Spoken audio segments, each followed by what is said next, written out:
Hello students, आज हमारी set theory की 5वीं क्लास है। लास्ट क्लास में हम आपको सममित अंतर के बारे में बता रहे थे, सिमेट्रिक डिफरेंस के बारे में।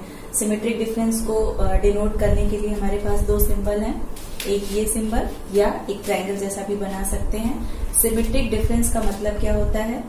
ए difference B union B difference A. अगर हम दो समुच्चयों का सममित अंतर निकाल रहे हैं या symmetric difference of two sets, तो पहले से दूसरे का डिफरेंस, फिर दूसरे से पहले का डिफरेंस और उसका यूनियन।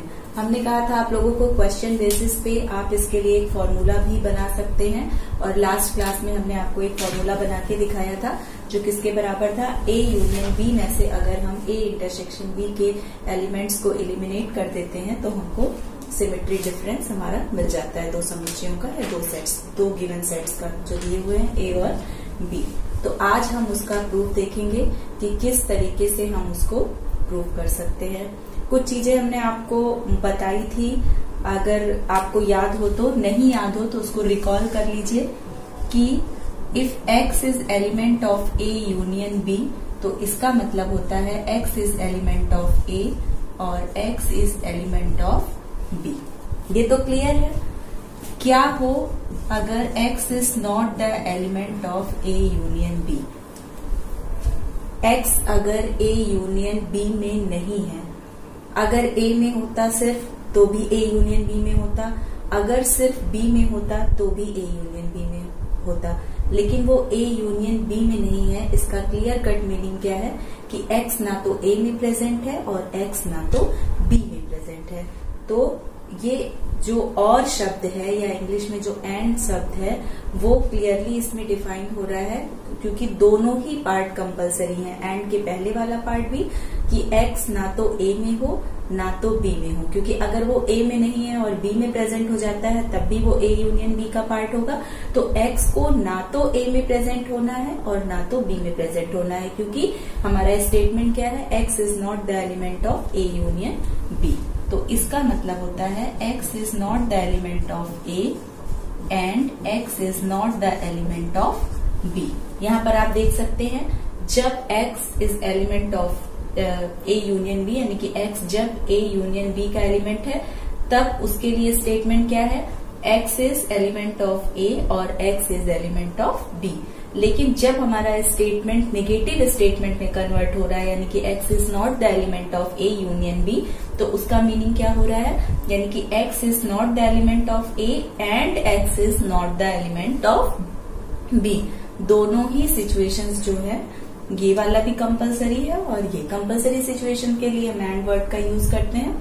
तो आप यहाँ पे देख सकते हैं कि जब हमारा कोई ये स्टेटमेंट इसके नेगेटिव स्टेटमेंट में कन्वर्ट हो रहा है, तो जो हमारा ज्वाइंट करने वाला कंजक्शन है वो और से एंड में कन्वर्ट हो जा रहा है। नेक्स्ट हमने पढ़ा था x is element of A intersection b।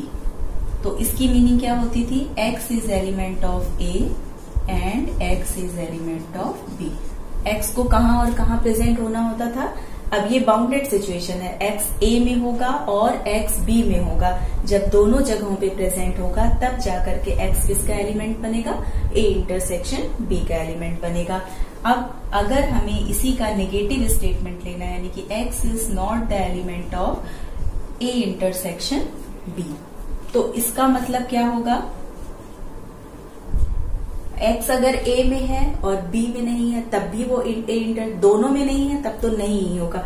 लेकिन अगर x a में है और b में नहीं है तब भी वो a इंटरसेक्शन b का पार्ट नहीं होगा। और अगर मान लीजिए कि a में नहीं है और b में है तब भी वो a इंटरसेक्शन b का पार्ट नहीं होगा। a इंटरसेक्शन b का पार्ट होने के लिए x को दोनों ही सेट्स में प्रेजेंट होना होगा। किन्हीं रीजन से अगर x a में या b में, अब यहाँ पर देखिए कंजंक्शन किस तरीके से चेंज हो रहा है। जोड़ने वाला शब्द जो आपका है कि या a में नहीं होगा या b में नहीं होगा, इसलिए x a इंटरसेक्शन b में नहीं आया। तो यहाँ पर आपका चेंज हो जाएगा। जब हम नेगेटिव सेंटेंस लेते हैं तो x is not the element of a और x is not the element of b, यानी कि x अगर a इंटरसेक्शन b में नहीं आया है तो इसका मतलब ये हुआ सीधा सा कि x या तो a में नहीं रहा होगा या तो x b में नहीं रहा होगा।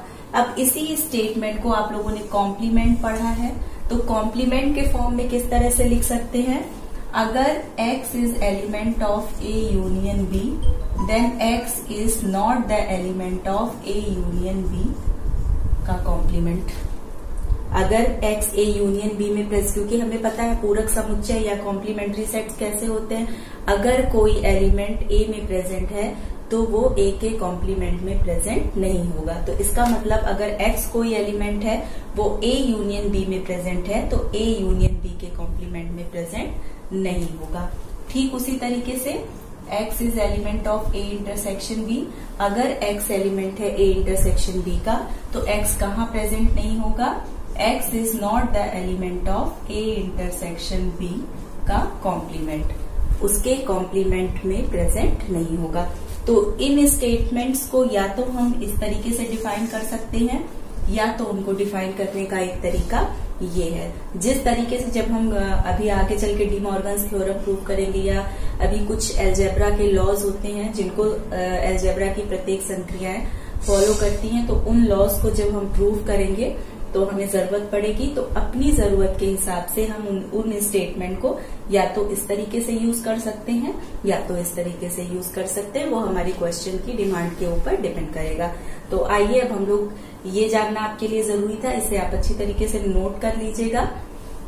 इसके बाद इसकी हेल्प से हम प्रूव करेंगे जो हम लोगों ने एक फॉर्मूला बनाया था।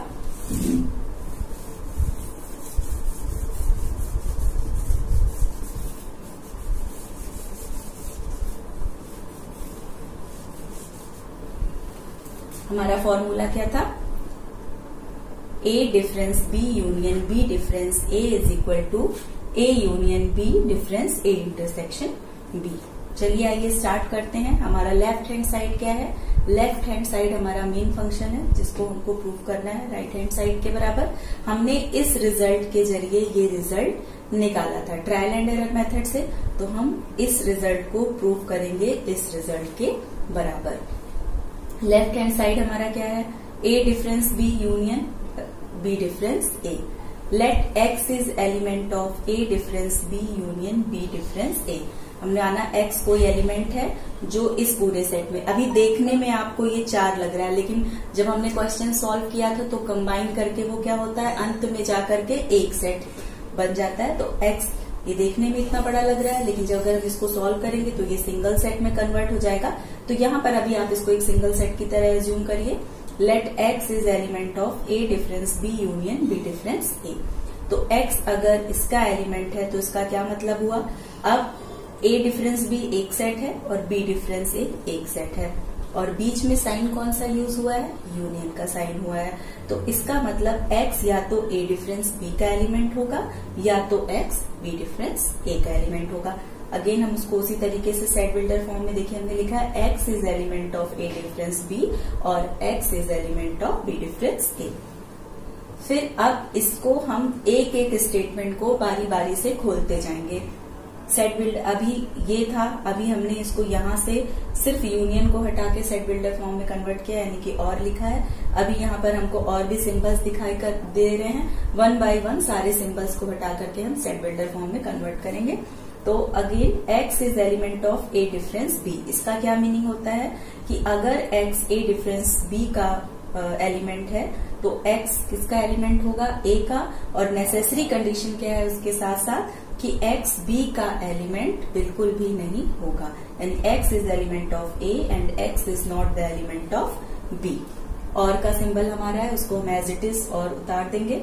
अगेन यहाँ पर आपको क्या है, x is element of B difference A। जब हम इसे ओपन करेंगे then x is element of B and x is not the element of A। Definition से B डिफरेंस A की आपको मालूम होगा, इसका सेट बिल्डर फॉर्म हम लोग पहले भी पढ़ चुके हैं।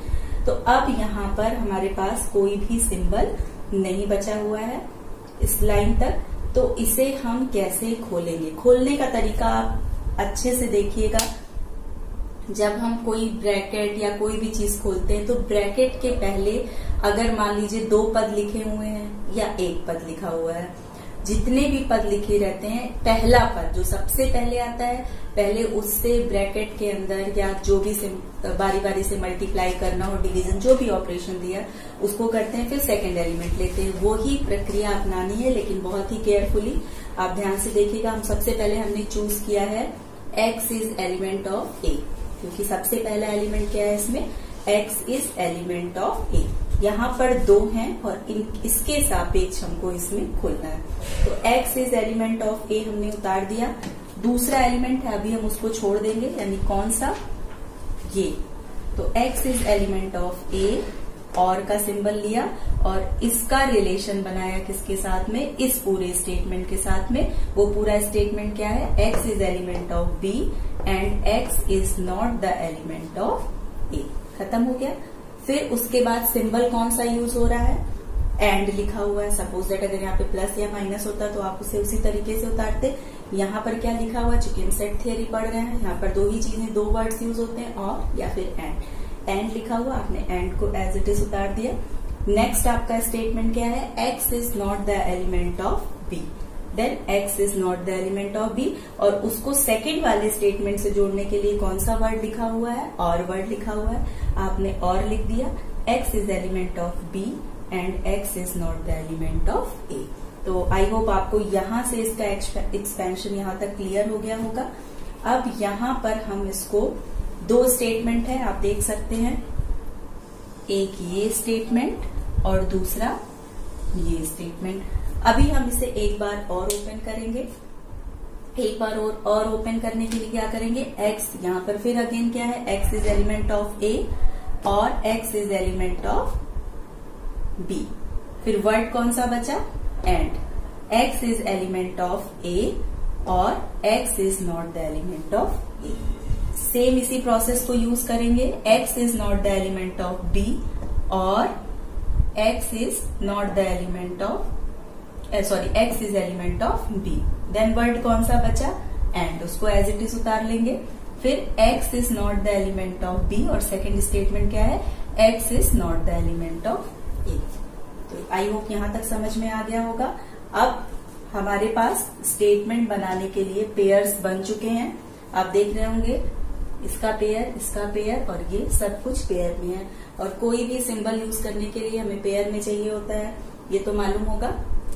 फिर x is element of a और x is element of b। अगर x a का एलिमेंट है या x b का एलिमेंट है तो x किसका एलिमेंट, अभी तक हम लोग उन सिंबल से सेट बिल्डर फॉर्म में आए थे, सेट बिल्डर फॉर्म में से फिर वापस सिंबल फॉर्म पे जा रहे हैं। तो x is element of a और x is element of b। इसका क्या मतलब होगा, x is element of a union b।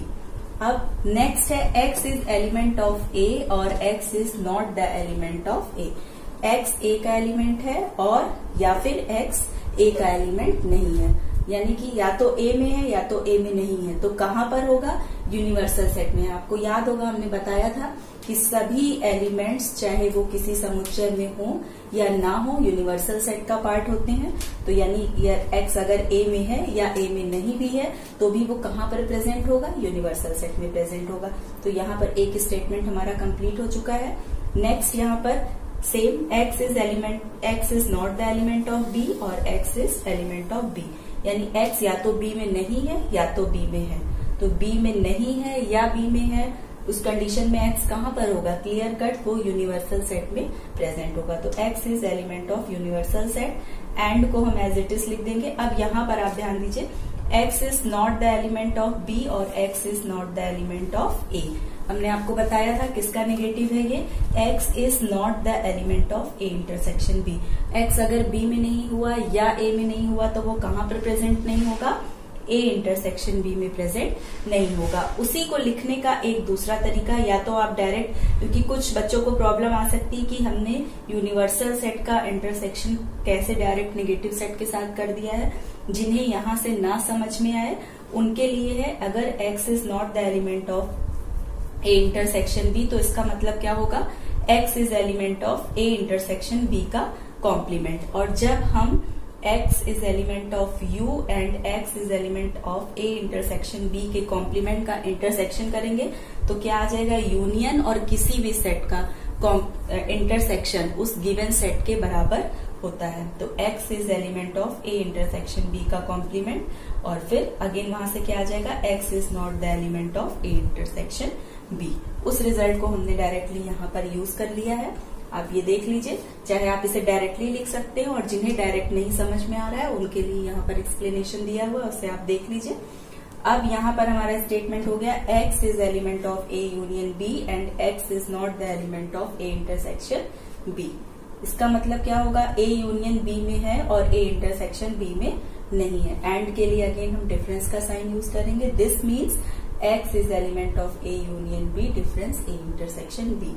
Hence proof, यही हमको प्रूफ करना था। RHS के बराबर है ये, और ये सिंबल है इफ एंड ओनली इफ का, क्योंकि ये कोई थ्योरम नहीं है।